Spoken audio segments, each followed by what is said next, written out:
Hi hello viewers, welcome to NTV. This is Tarak. Devil Kalyan Ram గారు అంటే Bimbisara cinema తర్వాత ఆయన చేసే ప్రతి సినిమా మీద కూడా చాలా ఎక్స్పెక్టేషన్స్ అనేవి పెరుగుతూ ఉన్నాయి.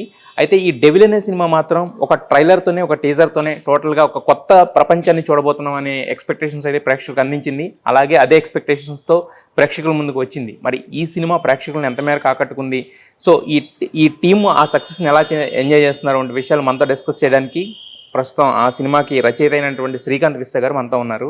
ఆయనతో మాట్లాడదాం. హలో సార్, శ్రీకాంత్ విశ్వ గారు. Hello sir. First of all congratulations for devil.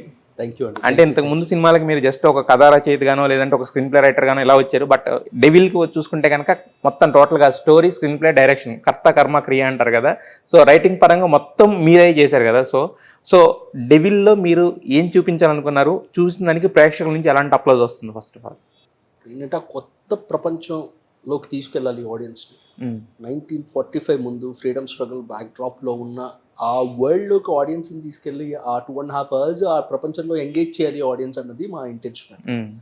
And మేము 100% ఆ విషయంలో అయితే సక్సెస్ అయ్యాం అనుకుంటున్నాను నేను.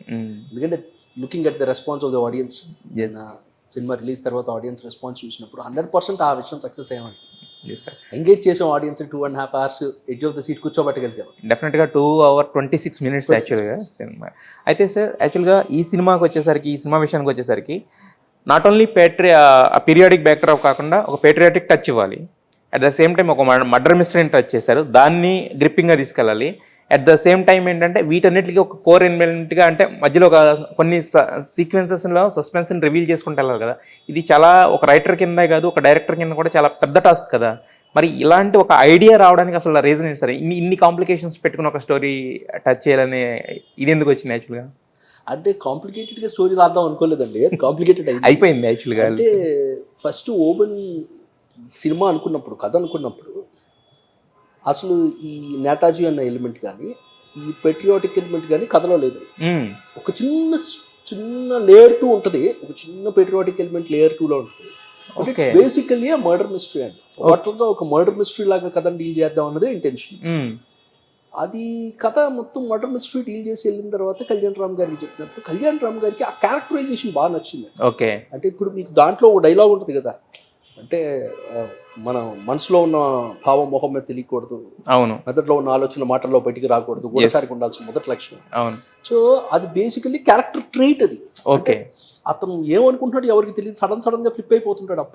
అప్పుడే ఆ క్యారెక్టర్ దగ్గరికి వస్తాడు, నీ కొడుకు కనిపించట్లేదు, తండ్రి గారిని బాధ అర్థం చేసుకోగలను, గుండె దొరికిపోతుంది అంటాడు. మళ్ళీ ఒక నిమిషంలో మారిపోతాడు, వెంటనే వీడి మీద గన్నేసి వీడి మీద అనుమానంగా ఉందంటాడు. సో ఆ క్యారెక్టరైజేషన్ బాగా నచ్చింది ఫస్ట్ నరేట్ చేసి. ఎందుకంటే that was the hooking point for back drop నుంచి. బట్ ఆయన దాన్ని మర్డర్ మిస్టరీగా దాన్ని, అంటే స్పాన్ చిన్నదైపోతుంది కదా మర్డర్ మిస్టరీ అయితే, ఇట్స్ ఎక్స్పాండ్ ఇట్ అన్నప్పుడు. సో ఇప్పుడు మనం ఎలాగో దాన్ని 45లో ప్లేస్ చేస్తున్నప్పుడు మనకు ఫ్రీడమ్ స్ట్రగుల్ అన్న ఒక పెద్ద హిస్టారికల్ బ్యాక్ డ్రాప్ ఉంది కదా sir. Why can't we use it అన్న సెన్స్ లో then we brought in all these elements అనమాట. Okay. So the really difficult task was ఆ ఎలిమెంట్స్ అన్నిటిని దీంట్లో కూర్చడం అన్నది డిఫికల్ట్ టాస్క్.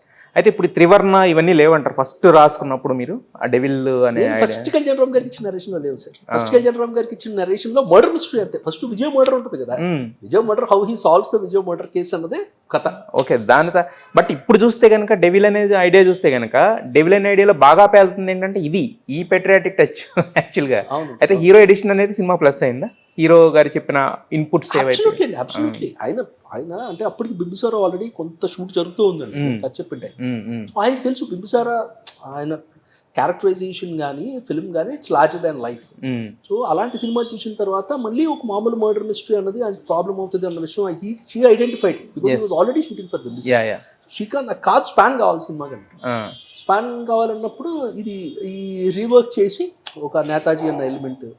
అంటే నాకు యాక్చువల్లీ ఏంటంటే బేసికల్లీ అలాంటి బ్యాక్డ్రాప్లో ఒక కథ చేయాలని బేసిక్గా నాకు అంతకుముందు ఒక ఐడియా ఉంటుంది. అంటే wanted to make a film on Netaji అని. నేతాజీలో చాలా కాన్స్పిరసీ థియరీస్ ఉన్నాయి, అది చాలా, దాని మీద చాలా లిటరేచర్ ఉంది, దాని మీద చాలా మంది పుస్తకాలు రాశారు what happen to Netaji. So దానికి ముందు ఒక 90s లో హిందుస్థాన్ టైమ్స్ ఒక సిరీస్ ఆఫ్ ఆర్టికల్స్ రన్ చేసింది సార్ నేతాజీ మీద. ఓకే. సో అది నాకు ఎప్పటి నుంచో అంటే I was reading about all that నాకు చేయాలని ఉండేది. సో ఈ బ్యాక్ డ్రాప్ కి దీన్ని సెట్ చేస్తే రెండు బ్లెండ్ అవుతాయి కదా అని దెన్ అది పిచ్ చేసాం సార్. కళ్యాణ్ రామ్ గారికి పిచ్ చేసినప్పుడు కళ్యాణ్ రామ్ గారికి అంటే actually that was the part త్రివర్ణ ఎప్పుడైతే రివీల్ అవుతుందో ఆ పార్ట్ చెప్పాం. సో ఈ గాట్ ఇట్ బాగుంది. ఇప్పుడు స్పాన్ వచ్చింది సినిమా. స్పాన్ వచ్చింది. అదే ఇప్పుడు ఫైనల్గా డెవిల్ చూస్తే మేమే అనుకున్నది ఏంటంటే ఈ మర్డర్ మిస్టరీ ఏదైతే ఉందో ఇది అంటే జస్ట్ ఒక ఎడిషన్ లాగా దీనికి వేసారు అనుకున్నాం, కానీ ఇది మెయిన్ ప్లాట్ అనేది కనిపించట్లేదు ఇప్పుడు సినిమా అయిన తర్వాత. అంటే అదే మనకి ఇప్పుడు ఫైనల్గా ఎప్పుడు మొదలైనా కూడా మన ఎండ్ పాయింట్ చూస్తాం కాబట్టి స్టార్టింగ్ పాయింట్ చూడడం కాబట్టి ఇప్పుడు ఓవరాల్గా చూస్తే మాత్రం పెద్ద సినిమా వచ్చింది. అయితే బేసిక్ ఏంటంటే ఎవరైనా ఒక సినిమా రిలీజ్ అయిన తర్వాత హిట్ అయిన తర్వాత దాని సీక్వెల్ గురించి ఆలోచించడం అనేది ఉంటుంది. బట్ ఈ సినిమా విషయానికి వచ్చేసరికి ఆల్రెడీ కారైకుడిలో మీరు కళ్యాణ్ రామ్ గారికి సీక్వెల్ ఐడియా అంటే అప్పటికే మీకు సినిమా మీద ఒక నమ్మకం వచ్చిందా, లేకపోతే అంటే ఎలా జరిగింది ఆ సిచ్యువేషన్ ఏంటి అసలు? అంటే కాన్ఫిడెన్స్ ఉండిందండి ఫస్ట్ కళ్యాణ్ రామ్ గారికి. అప్పుడే ఒక కాన్ఫిడెన్స్ ఉంది. అంటే సినిమా షూట్ స్టార్ట్ అయిన ఒక 10 రోజులకి ఆ visuals the way it was coming on to the screen ఆయనకు ఒక కాన్ఫిడెన్స్ వచ్చింది. అప్పుడే ఉంది. దెన్ ఒక చిన్న డిస్కషన్ జరిగింది అనమాట. అంటే ఫస్ట్ నేను ఈ పార్ట్ అనుకున్నప్పుడే ఎన్ పార్ట్లో అంటే ఇప్పుడు ఇదంతా కంప్లీట్ అయ్యేసరికి ఈ సినిమా అంటే first part of the film complete అయ్యేసరికి సెకండ్ పార్ట్ లీడ్ లాగా ఒకటి చేస్తే బాగుంటుందని ఒక ఐడియా ఇచ్చాను. జస్ట్ అంటే కథలోనే end of the film will reveal another Kalyan Ram garu అనమాట. ప్రజెంట్లో ఉండారు కళ్యాణ్ రామ్, రివీల్ చేద్దాం. సో అప్పుడు బాగుంటుంది ఐడియా, సెకండ్ పార్టీకి లీడ్ లాగా బాగుంటుంది. అసలు నువ్వేమన్నా అనుకున్నావా సెకండ్ పార్టీకి? అంటే ఇది లీడ్ లా వేయడానికి ఓకే, సినిమాకి ఫస్ట్ పార్టీకి ఐడియా ఉందని చెప్పాను, కానీ దానికి ఒక ప్లాట్ ఉందా ఆల్రెడీ ఏమైనా అనుకున్నావా అని. అంటే నేను జస్ట్ లూజ్గా ఒక ఐడియా, నేను అనుకున్న ఐడియా చెప్పాను కళ్యాణ్ రామ్. చెప్తే కళ్యాణ్ రామ్ గారు ఎక్సైటెడ్. తర్వాత నేను హరి గారికి కూడా చెప్పాను. అదే మొత్తం ఆయన అంతా చూసుకుంటారు కదా హరి గారు. హరి గారికి కూడా ఐడియా బాగుంది, will definitely work on it అనుకున్నాం. సో కాకపోతే ఏంటంటే నిన్న సక్సెస్ సెలబ్రేషన్స్ లో దాన్ని అనౌన్స్ చేయడం అనేది జరిగింది. అయితే యాక్చువల్గా ఈ సినిమాకి రైటర్ అనేవాళ్ళు ఫస్ట్ అంటే ఒక బిల్డింగ్ కట్టడానికి స్టార్ట్ చేస్తే ఒక పునాది ఇప్పుడు ముందు శంకుస్థాపన లాంటి జరుగుతుంది. బట్ కాకపోతే ఏంటంటే దాన్ని పైకెత్తే క్రమంలో ఏంటంటే ఒక డైరెక్టర్ అనే వ్యక్తి ఆ విజన్ అనేది ఇది కదా. బట్ దీనికి సంబంధించి వచ్చిన కాంట్రవర్సీ అయితే నడిచింది. ఫస్ట్ నవీన్ మేడారం అనే వ్యక్తి చేశారని, లేదు అభిషేక్ రామ గారిని ఏం చేశారని, తర్వాత 2 రోజులకి ఆయన, ఇలా రకరకాలు నడిచింది కదా సార్. అసలు అంటే ఓవరాల్గా అంటే సినిమా సక్సెస్ అయిపోయింది కాబట్టి మనం ఆ విషయాలను పెద్దగా టచ్ చేయట్లేదు. అసలు ఓవరాల్గా క్లుప్తంగా చెప్పండి ఏం జరిగింది, ఏంటి అసలు అది ఆ కాంట్రవర్సీ? ట్రావెల్లో వచ్చిన differences, creative differences, differences during the travel of the film. ఈయన ఒక విషయం అనుకున్నారు, ఆ విషయం రావట్లేదని ఆయన ఫీల్ అయ్యారు. సో ఈయన ఒకటి అనుకున్నారు ఈ సినిమా మొదలు పెట్టినప్పుడు. అంటే అభిషేక్ గారు నేను ఆల్రెడీ ఇంతకుముందు చెప్పినప్పుడు మన దీంట్లో కూడా కళ్యాణ్ గారు అందరూ అభిషేక్ గారు ఇంటర్వ్యూస్లో కూడా షేర్ చేశారు. ఇలాంటి ఒక సినిమా చేయాలన్నది బేసిక్గా అభిషేక్ గారిది అండి ఐడియా. ఆయనకి ఏంటంటే ఇలాంటి ఒక పీరియడ్ బ్యాక్ డ్రాప్ లో మంచి కాస్ట్యూమ్స్ డ్రామా చేయాలని ఇంట్రెస్ట్, ఇలాంటి సెటిల్ గెట్లు వేసి చేయాలని. So it started from him అండి. అని అలా ఆయన ఇలాంటి ఒక సెటప్ అని నాకు చెప్పి దీనికి ఒక రెఫరెన్స్ చెప్తే then I started working on that part. So reference వచ్చింది ఫస్ట్ ఆయనే చెప్పారు ఇలా కావాలి. సో అక్కడి నుంచి స్టార్ట్ అయింది. కాబట్టి ఆయన ఒక విజన్ అనుకున్నాడు, ఆయన అనుకున్న విజన్ రావట్లేదని ఆయన ఫీల్ అయ్యారు. బట్ లేదు, నేను యాజ్ అ డైరెక్టర్ నేను నా విజన్ ప్రజెంట్ చేస్తున్నాను కదా నేను అనుకున్నాను. డిఫరెన్సెస్ అంటే కానీ అది ఇలాంటి సిచ్యువేషన్కి లీడ్ చేయడం వల్ల it has become a controversy. అంటే అలాంటి డిఫరెన్సెస్ చాలా సినిమాల్లో చాలా మంది ప్రొడ్యూసర్స్కి, డైరెక్టర్స్కి, రైటర్స్కి, హీరోలకి అందరికీ రకరకాల డిఫరెన్సెస్ ఉంటాయి కదా. బట్ ఏంటంటే బికాస్ ఆఫ్ ఇలాంటి సిచ్యువేషన్ రావడం వల్ల ఇప్పుడు ఏంటంటే it has become a controversy. అయితే ఒక్క పాయింట్ మాత్రం మెన్షన్ చేస్తాను. ఆయనతో నేను మాట్లాడినప్పుడు ఏం చెప్పారంటే, నేను ఐటమ్ సాంగ్ అన్నీ కూడా నేను అనుకోలేదు యాక్చువల్గా అని చెప్పేసి అన్నారు. యాక్చువల్గా ఐటమ్ సాంగ్ నేను వద్దన్నాను, యాక్చువల్గా అలాంటివి అవసరం లేదు ఈ సినిమాలకి అని చెప్పేసి అన్నారు. అవి ఏమన్నా ఇలాంటివే ఇవేనా డిఫరెన్సెస్? అంటే కాంట్రాడిక్టరీ. ఇప్పుడు మనం సినిమా స్టోరీ డిస్కషన్ వచ్చినప్పుడు so everybody will present there opinions కదా. ఈ సినిమాలో నేను వద్దు అన్నవి చాలా ఉండొచ్చు సినిమాలో. అంటే ఇప్పుడు నేను పబ్లిక్ ప్లాట్ఫామ్ నేను మీడియా ముందు చెప్పలేను అసలు ఏంటి Yeah, yeah, discussions yeah, ఏంటి అని కానీ Yes. బట్ నేను వద్దన్నవి కూడా సినిమాలో ఉంటాయి I'm credited as a story writer, dialogue writer. అవి నేను వద్దన్నవి కొన్ని సినిమాలో ఉండి అవి బ్రహ్మాండంగా వర్కౌట్ అవ్వచ్చు సినిమాలో. 4 గోడల వద్దన్నవి కొన్ని ఉండి అవి ఫెయిల్ అవ్వచ్చు. కాదండి, 4 గోడల మధ్య రక్తాలు వచ్చేలాగా కొట్టుకుని సినిమా చేసిన వాళ్ళు కూడా ఉన్నారు యాక్చువల్గా. పరుచూరి బ్రదర్స్ ప్యాడ్స్ ఇసిరేసుకుంటారు ఒకరి మీద. సార్లు నాకు సౌందరరాజన్ గారికి డిస్కషన్ జరుగుతున్నప్పుడు సౌందరరాజన్ గారు మధ్యలో లేచి నీతో డిస్కస్ చేయడం నా వల్ల కాదని చెప్పి బయటకు వెళ్ళిపోయిన రోజులు ఉన్నాయి. సౌందరరాజన్ గారు కొన్ని క్వశ్చన్స్ అడుగుతుంటే, సార్ ఏంటి సార్ మీరు ఇదేమన్నా మనం స్టోరీ డిస్కస్ చేస్తామా, ఇదేమన్నా ఇంట్రాగేషన్ సార్, ఇలాంటి డిస్కషన్ నా వల్ల కాదని నేను లేచి చెప్పిన రోజులు ఉంటాయి. Soundararajan, lot of respect for Soundararajan గారు అండి. ఈ రోజు సినిమా స్క్రీన్ మీద అలా వస్తుందంటే కారణం ఆయనే. బట్ అది it's part of that process కదా సార్. మీ పాయింట్ ఆఫ్ వ్యూ చెప్తారు, నేను నా పాయింట్ ఆఫ్ వ్యూ చెప్తాను, అదొక డిస్కషన్. మీరైనా నన్ను కన్విన్స్ చేయాలి, నేనైనా కన్విన్స్ చేయాలి. సో అది జరిగేది సార్. ఒక్కొక్కసారి నేను అనుకున్నవే చాలా లేవు, నేను వద్దన్నవి చాలా ఉన్నాయి. సో అది జనరల్ గా ప్రతి సినిమాకి జరిగే మ్యాటర్. కాకపోతే ఏంటంటే దీని వలన అది ఎక్కువ హైలైట్ అయింది, లైమ్ లైట్ లోకి వచ్చింది యాక్చువల్ గా. సార్ అయితే యాక్చువల్ గా మీరు అనుకుని ఉంటారు కదా సార్, హీరో గారు వద్దన్నవి ఉన్నాయా, హీరో గారు కావాలనుకున్నవి లేవు, అవి కూడా జరుగుతాయి. ఎందుకంటే ఇది వెబ్ సిరీస్ అయితే మీరు అన్నట్టు ఎవరు అనుకున్నది పెట్టచ్చు, బట్ 2.5 hours లో సినిమా చూపించాలనుకున్నప్పుడు అన్ని చెప్పలేము యాక్చువల్గా ఒక్కొక్కసారి యాక్చువల్గా. సో మీకు సంబంధించి ఈ సినిమాకి మీరు సెంట్రల్ ప్లాట్ అంతా మార్చిన తర్వాత, తయారైన తర్వాత అనుకున్నట్లు మీరు అనుకున్నట్లు బాగా వర్కౌట్ అయినాయి, వర్కౌట్ కొంచెం అనుకున్న దానికన్నా కొంచెం తగినవి ఏమనిపించింది మీకు ఓవరాల్గా సినిమా చూసుకున్న తర్వాత? ఇప్పుడు నేను అనుకున్నది అందరం బిలీవ్ చేసింది నిజంగా స్క్రీన్ మీద కూడా వర్కౌట్ అయింది. త్రివర్ణ ఎపిసోడ్ సో స్క్రీన్ మీద చాలా వైబ్రెంట్గా ఉంది, అది ఫస్ట్ నుంచి నేను కళ్యాణ్ రామ్ గారికి ఆ సీన్ నెరేట్ చేసిన పాయింట్ నుంచి కళ్యాణ్ రామ్ గారు బిలీవ్డ్ ఇన్ ఇట్. అందుకని అంటే ఈవెన్ అభిషేక్ గారు బిలీవ్డ్ ఇన్ ఇట్. అది యాక్చువల్లీ ఆర్ఎఫ్సీలో ఒక మామూలు మన జైలు సెట్ ఉంటుంది కదా సార్, ఆర్ఎఫ్సీలో అక్కడ చేసేయచ్చు. కానీ అన్నపూర్ణ స్టూడియోలో దానికోసం సెపరేట్ గా సెట్ వేసి సెట్ వేసాం సార్, కంప్లీట్ గా సెట్ అది టోటల్. సో అంత సెట్ వేసి ఆయన, బికాజ్ ఆయనకి ఆ కాన్ఫిడెన్స్ ఉంటుంది ఈ సినిమా నెక్స్ట్ లెవెల్ కి తీసుకెళ్తుంది.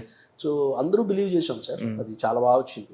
అగైన్ మార్స్ కోడ్ లో కమ్యూనికేట్ చేసే పార్ట్ ఒకటి లాస్ట్ లో కళ్యాణ్ రామ్ గారు అది విన్నప్పుడు చాలా ఎక్స్ట్రాడినరీ ఉంది అన్న. అమ్మాయి షూట్ చేయటం ఇవన్నీ మేము అనుకున్నవి యాక్చువల్లీ స్క్రీన్ మీద బాగా వర్కౌట్ అయింది. వర్కౌట్ అవ్వని పార్ట్స్ ఏంటంటే సార్, వర్కౌట్ అవ్వని పార్ట్స్ అంటే నేను అనేది ఫస్ట్ అంటే అనుకున్నంతగా first half of the film we could have trimmed it అనిపించింది. అంటే అండ్ చాలాసార్లు చాలామంది రకరకాల డిస్కషన్స్లో ఆ ఒపీనియన్ ఎక్స్ప్రెస్ చేశారు. తర్వాత మళ్ళీ దాన్ని మేమే డిస్కస్ చేసుకుని లేదు ఇది లేకపోతే సినిమా కంటిన్యూటీకి ఫ్లోకి ప్రాబ్లం ఉంటుందని మళ్ళీ మనం దాన్ని రీప్లేస్ చేసాం. So first half we could have trimmed it little అనిపించింది. అయితే యాక్చువల్గా ఈ సినిమా క్లైమాక్స్కి వచ్చేసరికి మాత్రం కొంచెం అంటే మీరు అనుకున్న ఇంటెన్సిటీ ఉంది కానీ బట్ కొంచెం ట్రోల్స్ కూడా వస్తున్నాయి యాక్చువల్గా. అంటే అంతమంది బ్రిటిష్ ఆర్మీ ఉన్నప్పుడు కళ్యాణ్ రామ్ గారు ఒకళ్ళే జస్ట్ ఒక పడవలో వచ్చేయడం అనేది అది కొంచెం ఇబ్బందిగా ఉంది అనేది ఒక వర్షన్ వస్తుంది. అంటే సార్ నేను ఈ ఇంటర్వ్యూ అంటే బేసిక్గా ఏంటంటే శ్రీకాంత్ విశ్వ గారు వచ్చారని చెప్పి మిమ్మల్ని అలా కాకుండా ఏంటంటే మనం జనాలకి ఏవేవి ఎక్కడైతే అనుకున్నాం కొంచెం అవి చెప్పనుకోండి, ఆ క్లారిటీస్ వస్తే ఏంటంటే వాళ్ళ మైండ్లో రివ్యూలు చదివో లేకపోతే ఇంకోటి చదివో ఇంకొకటి చెప్పింది ఏదైనా ఉంటుందో అది తీసేసి చూస్తారనేది నా ఉద్దేశం బేసిక్గా. దాని గురించి నేను ప్రొజెక్ట్ చేస్తున్నాను. సో దానికి ఎలాంటి జస్టిఫికేషన్ అనుకుంటున్నారు మీరు యాక్చువల్గా? అది ఎలా జస్టిఫై అయింది అనుకుంటున్నారు? అది ఎక్కడ ఇదేనంటున్నారు యాక్చువల్గా? అది ఏం లేదండి, ఒక్కటి మీరు in the context of the film చూస్తే సో ఆల్రెడీ మనం ప్రతిసారి ఆ క్యారెక్టర్కి ఇచ్చిన ఎలివేషన్ మామూలుగా క్యాపబుల్ ఆఫ్ దాట్ అన్నది మనం ముందు కథలో చాలా సార్లు ఎస్టాబ్లిష్ చేసుకుంటూ వచ్చాం. త్రివర్ణది కూడా అక్కడ అంతమందిని చంపేసిన దగ్గర కూడా డైలాగ్స్ అవే యాక్చువల్గా. ఇంకొక 50 మంది వచ్చి ఉంటే 50 మంది కూడా చచ్చిపోయి ఉండేవాళ్ళు. సో మనం ఏంటంటే ఆ క్యారెక్టర్ని మనం సడన్ గా ఒక నార్మల్గా చాలా సాఫ్ట్గా ఇలా చూపించిన క్యారెక్టర్ సడన్గా వచ్చి 200 మందిని చంపేశాడు అంటే మనకు ఒక చిన్న డెఫినెట్గా ఇది మరీ అన్రియలిస్టిక్గా ఉంది అని ఫీల్ వస్తుంది. మన క్యారెక్టర్ని ఫస్ట్ నుంచి అది బిల్డ్ చేసుకున్నారు. ఫస్ట్ ఇనీషియల్గా మీరు ఫైట్ చూస్తే కదా ఆ ఫైట్కి ఓన్లీ ఏంటంటే is capable of doing that అని చూపించడం కోసం ఫైట్ కదా బేసిక్గా. The context of the story దానికి వేరే ఏమి రిలవెన్స్ ఉంది. సో మనం తర్వాత ప్రీ క్లైమాక్స్ ఫైట్లో కూడా మనం ఎస్టాబ్లిష్ చేసేది కూడా అదే కదా. అందులోనే మళ్ళీ పర్టికులర్గా ఇతని చేత డైలాగులు ఇచ్చింది పర్పస్ కూడా అదే. సార్ 10 నిమిషాలు ఎంత విధ్వంసం చేసి వెళ్ళిపోయాడు అంటే వాడు వేగం ఊహించండి sir. So is that destructive అని మనం కథలో దాన్ని బిల్డ్ చేసుకుంటూ వచ్చాం. And purpose of the fight బేసిక్గా ఏ సినిమాకైనా యాక్షన్ సీక్వెన్స్ చెప్పే పర్పస్ అదే కదా sir. Mass audience feel that thing కదా. అంటే వాళ్ళ హీరో వచ్చాడు, ఒక పెద్ద మాసకర్ జరుగుతుంది, అంత లార్జ్ స్కేల్ ఫైట్ని స్క్రీన్ మీద చూడడం మాస్ ఆడియన్స్ ఎంజాయ్ చేసే ఆస్పెక్ట్.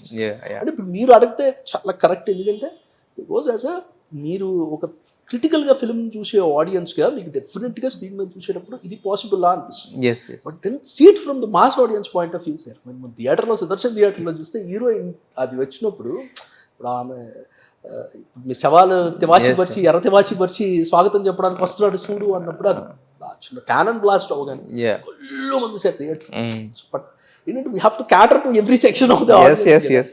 ఇప్పుడు మనం క్లాస్ ఆడియన్స్ ని టిటిలేట్ చేయడానికి మనం ఏదో మార్స్ కోడ్ లాంటి మ్యాటర్ చెప్తాం, లేకపోతే ఫస్ట్ నుంచి ఈ చేత్తో పట్టుకున్నాడు ఈ చేత్తో పట్టుకున్నాడు ఇన్ని లాజికల్ ఇంటెలిజెన్స్ చూపిస్తాం. బట్ మన మాస్ ఆడియన్స్ కూడా వాళ్ళకి ఇచ్చే ఎడ్రినలిన్ రష్ ఇవ్వాలి కదా. So that was the purpose. Yes yes. అయితే బిఫోర్ రిలీజ్ కళ్యాణ్ రామ్ గారు చెప్తే ఏంటంటే ఈ సినిమాకి నేను ఎవరన్నా పిలిచి స్టారీ చెప్పాలంటే ఒక శ్రీకాంత్ విశాఖే చెప్పాలి ఆయన చెప్పిన మాట. ఎందుకంటే నేను చాలా అడిగితే అతను చేశాడు.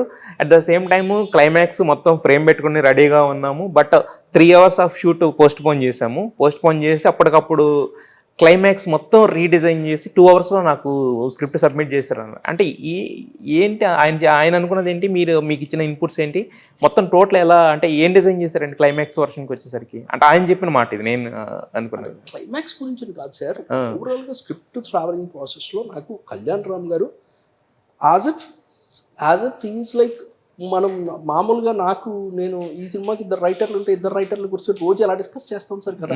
కళ్యాణ్ రామ్ గారు was like that. Is that involved in the script work. So Kalyan Ram గారు నేను నిన్న మన దాంట్లో కూడా సక్సెస్ మీట్లో కూడా అదే చెప్పాను. ఈ సినిమా కథ మాట్లాడడం కోసం రాత్రి 1:30 కాల్ చేసిన రోజులు ఉన్నాయి, ఉదయం 5:30 కాల్ చేసిన రోజులు ఉన్నాయి.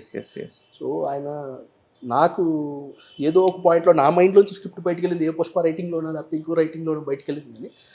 2 years he was on this film sir, on this script.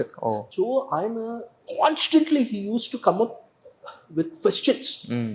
కాన్స్టెంట్గా అంటే ఇది ఎందుకు betterment of the film, but for the betterment of the film sir, for the betterment of the film.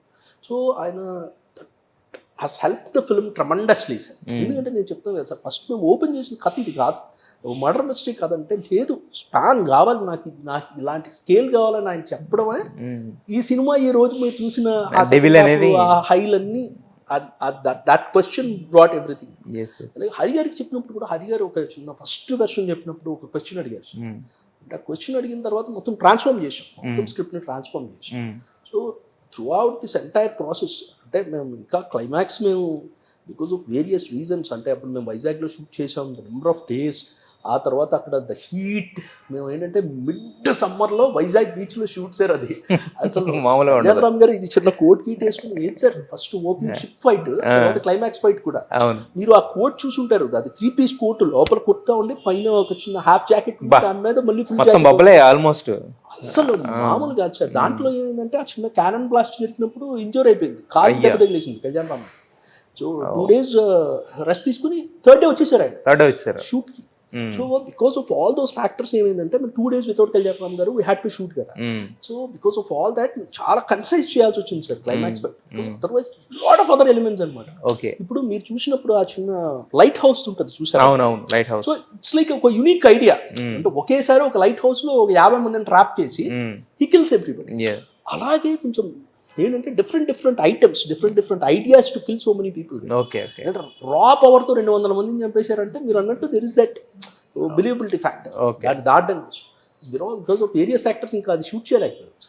Okay, మీరు అన్నట్టు అది కూడా ఒక రీజన్ అయ్యి ఉండొచ్చు, అవన్నీ ఉండుంటే కనుక ఇంకొంచెం బెటర్గా ఉండేదేమో యాక్చువల్గా, మైట్ బి. ఎస్.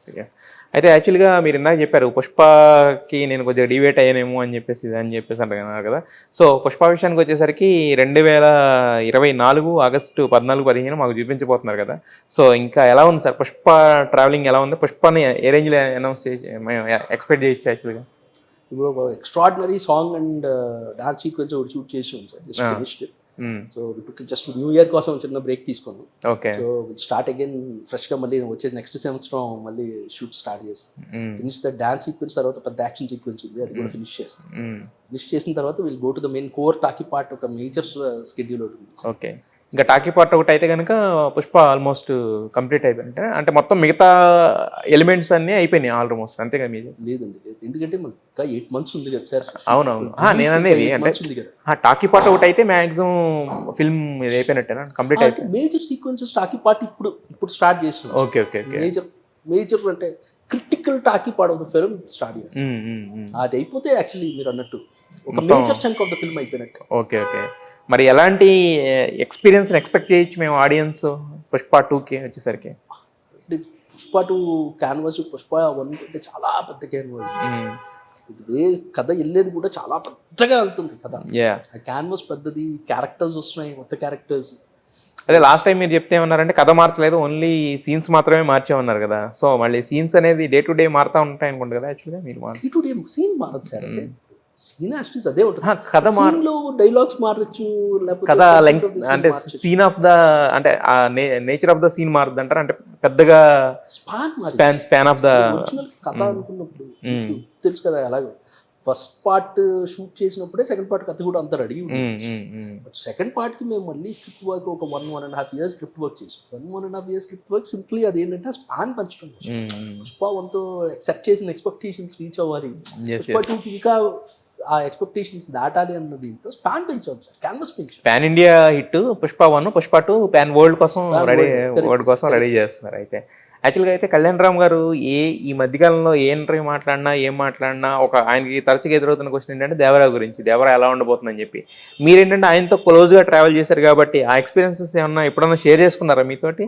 అంటే జనరల్గా ఏంటంటే సార్, ఇప్పుడు మనం డిస్కస్ చేసేటప్పుడు వేరే ఫిల్మ్ కదా, అది జనరల్గా మన డిస్కషన్స్కి రాదు. అంటే ఇప్పుడు ఏదన్నా ఊరికే క్యాజువల్గా చెప్పేటప్పుడు మనం ఇవాళ హరిగారు ఏది అంటే ఏదో హరిగారితో మాట్లాడని ఏదో సీన్ డిస్కషన్ ఏదో ఉందనుకోండి సార్, లేదు హరిగారు ఎవరో షూట్లో ఉన్నారు, ఏదో పెద్ద యాక్షన్ సీక్వెన్స్ తీస్తున్నారు, ఇలాంటిది ఏదైనా ఉంటుంది. స్టోరీ అండ్ అదర్ డీటెయిల్స్ మనం మాట్లాడరు కదా. ఈ సినిమా వచ్చేసరికి సెకండ్ సీక్వెల్ అంటున్నారు కదా. ఫస్ట్ పార్ట్ మీరు అనుకున్న రేంజ్లో కళ్యాణ్ రామ్ గారు సక్సెస్ సెలబ్రేషన్స్లో ఆయన మాట్లాడిన దాని ప్రకారం ఏంటంటే ఆయన అనుకున్నది ఏదైతే చూడాలనుకున్నారో అది చూశారు devil. At the same time ఏంటంటే ఆడియన్స్ అనేవాళ్ళు కూడా ఏంటంటే మీరు అన్నట్టు దీనికి ఒక హైప్ ఇచ్చేలాగా ఒక ఫంక్షన్ ఏదైనా జరుగుంటే ఇమీడియట్గా ఒక చిన్న రాకెట్కి ముందు వెలిగిస్తే పైకి వెళ్ళిపోద్ది చూసారా, అలాగే ఒక సింగిల్ దీని తెలియదు, అది లేదు కాబట్టి ఒక చిన్న జస్ట్ ఒక 1 or 2 days టైం పడుతుంది. దాని తర్వాత కంటెంట్ ఉంటే ఆటోమేటిక్గా పైకి వెళ్తుంది సినిమా. ఇవన్నీ ఉన్నాయి కదా. బట్ సీక్వెల్ అన్నారు, సీక్వెల్కి సంబంధించి అనౌన్స్మెంట్ కూడా ఇచ్చేసారు కదా ఆయన. మరి సీక్వెల్కైనా రెడీగా ఉందా, ఐడియా కానీ కథ కానీ రెడీగా ఉందా, లేకపోతే ఇప్పుడు చేయాలా, లేకపోతే ఎలా ఊహిస్తున్నారు? సెకండ్ సీక్వెల్ నుంచి మేము ఏం ఎక్స్పెక్ట్ చేయొచ్చు డెవిల్ 2 నుంచి? మేము కారైకుడిలో షూట్ చేసినప్పుడే స్టార్ట్ అయింది డిస్కస్డ్ ఎవ్రీథింగ్ అండి. అంటే నేను ఒక ఐడియా అంటే how we go forward with the story అని నేను ఐడియా చెప్పాను, కళ్యాణ్ రామ్ గారికి చెప్పాను, హరి గారికి కూడా చెప్పాను. So idea of the story is there అండి. Idea of the story in the sense ఏంటంటే కథ ఎక్కడ మొదలవుతుంది, ఈ కథ ఎక్కడ ఎండ్ అవబోతుంది అని ఒక ప్లాట్ ఆఫ్ ద స్టోరీ ఉంది, డ్రైవ్ ఉంది. సో ఇప్పుడు ఏంటంటే ఇది వర్క్ చేయాలండి. అంటే ఇంత ఇన్ బిట్వీన్ కళ్యాణ్ రామ్ గారు కూడా finish next film Pradeep garu as director అది ఫిల్మ్ ఫినిష్ చేసి నెక్స్ట్ బింబిసారా రావాలి. సో ఈ గ్యాప్ లో will finish the story finish చేసేస్తాం. So basic plot of the story మా దగ్గర రెడీగా ఉంది కాబట్టి won't take much time. But again మళ్ళీ మనం దాన్ని ఫినిష్ చేసిన తర్వాత దాన్ని అదే మనం జనరల్గా ఏదన్నా ఒక ఆభరణం తయారు చేయడం అనేది జనరల్గా చేసేస్తాము. బట్ కాకపోతే ఏంటంటే దానికి నగిషీలు దిద్దడం అనేది చాలా లేట్ అవుతూ ఉంటారు కదా. సో అదే ఆ లేటే అనుకోవచ్చు. చెక్కడమే కష్టం, అదే కష్టం. ప్లస్ అదే కదా ఫినిషింగ్ ప్రాసెస్ చూడంగానే మనకి లుక్ దాని మీద పడుతుంది కదా యాక్చువల్గా. సో మరి అయితే శ్రీకాంత్ విశ్వ గారు ఇంతకాలం మనకి రవితేజ గారి సినిమాలకి ఒక డైలాగ్ రైటర్ కింద, మిగతా పెద్ద పెద్ద సినిమాలు పుష్ప లాంటి సినిమాలకు వాటికి డైలాగ్ రైటర్ కింద, డెవిల్తో ఫుల్ ప్లెడ్జ్డ్గా మొత్తం అన్ని శాఖలని డీల్ చేసిన ఒక డైలాగ్ రైటర్ కింద చూసాం కదా. మరి వీటన్నిటితో పాటు డైరెక్టర్ అని కూడా ఎప్పుడు చూడొచ్చు మేము శ్రీకాంత్ విశ్వ గారు? బేసిక్గా మోస్ట్లీ రైటింగ్ కమిట్మెంట్స్ ఆపుతున్నానండి, not taking new writing commitments. Point Pushpa 2 finish చేయాలి, there are other writing commitments that I have to finish. Already కథ చెప్పేసి ఉన్న డెవల్ లాంటి films. So ఆ రైటింగ్ కమిట్మెంట్స్ ఫినిష్ చేసేసి so I'll definitely move into direction in 24. Okay. So 24 ఈ films finish అయిన తర్వాత కొత్త రైటింగ్ కమిట్మెంట్స్ తీసుకోవట్లా. ఓకే. 24లో డైరెక్షన్ అనే కార్డు చూడొచ్చా శ్రీకాంత్ విశ్వ గారు? 24లో వర్క్ అయితే మొదలవుతుందండి 100%. ఎందుకంటే 24 మనం ఆగస్ట్ వరకు పుష్ప వర్క్ ఉంటుంది. సో అండ్ అగైన్ కొన్ని రైటింగ్ కమిట్మెంట్స్ ఆల్రెడీ స్టార్ట్ అయిపోయిన రైటింగ్ కమిట్మెంట్స్ అవి ఫినిష్ చేయాలి కదండి, మధ్యలో వదిలేయాలి. సో అవి ఫినిష్ చేసి probably by middle of 2024 I start my direction related work మొదలు పెడతాం. ఓకే. అది జరిగి సినిమా రిలీజ్ అయ్యేసరికి 25 అవుతుంది 100%. 24 డెఫినెట్లీ ఇది ఆపి అదైతే మొదలు పెట్టేస్తారు 100% మొదలు పెట్టారు. అంటే ఎవరినైనా ఊహించుకోవచ్చు మేము మీ మొదటి సినిమా హీరో కింద అంటే చాలా మంది న్యూ డైరెక్టర్స్ కలిసి వచ్చిన రవితేజ గారినా, లేదంటే డైరెక్టర్ ఒకసారి ఒక కథ చెప్పి ఒప్పిస్తే ఇంక మళ్ళీ అసలు వెనక్కి తిరిగి చూడండి కళ్యాణ్ రామ్ గారినా లేదా ఇంకెవరన్నా ఆదరదైనా సార్? 100% మీకు నేను అది ఫైనలైజ్ అయిన రోజు ఫస్ట్ కాల్ మీకే చేస్తా తారక్ గారు. ఫస్ట్ కాల్ మీకే చేసి సార్ ఇది దిస్ ఇస్ ఫైనలైజ్డ్ అని చెప్తాను. బట్ ఇప్పుడు ఈ పాయింట్లో నేను ఎందుకు దాని గురించి వెళ్ళట్లేదు అంటే డైరెక్షన్ ఇది నెక్స్ట్ లెవెల్ అండి. Direction is the next level. మనం రైటింగ్లో మనమే కథ రాసి ఉండొచ్చు, మనమే స్క్రీన్ ప్లే చేసి ఉండొచ్చు, కానీ డైరెక్షన్ అన్నది వేరే ఆస్పెక్ట్. అది చాలా పెద్ద రోల్, బిగ్గర్ రోల్ అది. సో ఒక్కసారి మనం దాని గురించి ఆలోచించడం మొదలు పెడతాం. వర్క్ చేయడం వదిలేండి, ఆలోచించడం మొదలు పెడతాం. రైటింగ్ కమిట్మెంట్స్ మీద మన ఫోకస్ తగ్గిపోతుంది. మరి ఇప్పుడు చాలా ఫోకస్డ్ గా పూర్తి చేయాల్సిన స్క్రిప్ట్స్ పనులు ఇంకా చాలా ఉన్నాయి. అందుకే నేను I don't want jump the gun. అది ఫినిష్ చేసే వరకు నేను just holding it on sir. తర్వాత ఏంటంటే ఇప్పుడు మనం జస్ట్ ఊహించుకుంటాం. తర్వాత ఏంటంటే నేను ఇలా తీయాలనేది ఎప్పుడైతే మైండ్ లో పడిపోయిందో ఇక మిగతా అట్ల మీదకి వెళ్దు, దీని మీదే నడుస్తూ ఉంటారు కదా. యాక్చువల్లీ ఏదో డైరెక్ట్ చేద్దాం ఒక స్క్రిప్ట్ ఆల్రెడీ మనం అనుకున్నాం. అవునవును. మనం ఆ స్క్రిప్ట్ గురించి అబ్సెస్డ్ అయిపోతుంది. అదే రన్ అవుతుంటుంది. బికాజ్ అది మనం చేయాల్సిన సినిమా అంటే లైఫ్ ఆఫ్ ద అంటే మనం రిమైనింగ్ లైఫ్ అదే కాబట్టి అదే కాబట్టి అందుకే నేను పర్పస్ఫుల్ గా దాన్ని పక్కన పెడుతున్నాను సార్. ఇది ఫినిష్ అయిపోయాక definitely I start working based on that script. Then I have to approach heroes. అంటే మీరు అన్నట్టు ఏ హీరోతో నేను చేస్తానని కదండి, ఏ హీరోతో నాతో చేస్తారన్నది ఇంపార్టెంట్ కదా. ఎస్ అంటే ఒకటిలేండి, మీకున్న టాలెంట్ కానీ మీకున్న అంటే అప్రోచెస్ ఆఫ్ ద హీరోని ఎలా అప్రోచ్ అవుతారనే కానీ కథ మీద మీరు పెట్టే ఆ ఎఫర్ట్స్ కానీ కనిపిస్తాయి కాబట్టి సో మీ హార్డ్ వర్క్ అనేది ఖచ్చితంగా గుర్తింపు అనేది వస్తుంది. అంటే మీకు ఒక సినిమా రిలీజ్ అవుతున్నప్పుడు కానీ మీకు సంబంధించి ఒక హిట్ వచ్చినప్పుడు కానీ నాకేమనిపిస్తుంది అంటే మీరు ఇంతకుముందు మీతో ఉన్న ఒక చిన్న ట్రావెల్తో ఏమనిపిస్తుంది అంటే ఓకే శ్రీకాంత్ విశ్వ గారికి ఒక మంచి హిట్ దొరికింది, శ్రీకాంత్ విశ్వ గారికి ఒక మంచి సక్సెస్ వచ్చిందనే ఫీల్ కలుగుతుంది యాక్చువల్గా. Thank you. డెఫినెట్గా మీకు అది మంచి జరగాలని కోరుకుంటున్నాము. మీరు అన్నట్టే డెవిల్ హిట్ అయింది, డెవిల్ 2 వరకు స్టార్ట్ చేస్తున్నారు కాబట్టి ఆటోమేటిక్గా నెక్స్ట్ మీరు ఏ ప్రాజెక్ట్ అయితే చేస్తారో అట్లన్నీ లేవాలి. మేము ఈగర్గా వెయిట్ చేస్తుంది మాత్రం ఇన్ని సినిమాలకి, ఇన్ని హిట్ సినిమాలకి మాటలు రాసిన కథ అందించిన శ్రీకాంత్ విశ్వ గారు డైరెక్ట్ చేస్తే ఎలా ఉంటుందో చూడాలనుకుంటున్నాం sir. We eagerly waiting for that. We hope wish you all the best for that. Thank you, sir. Thank you.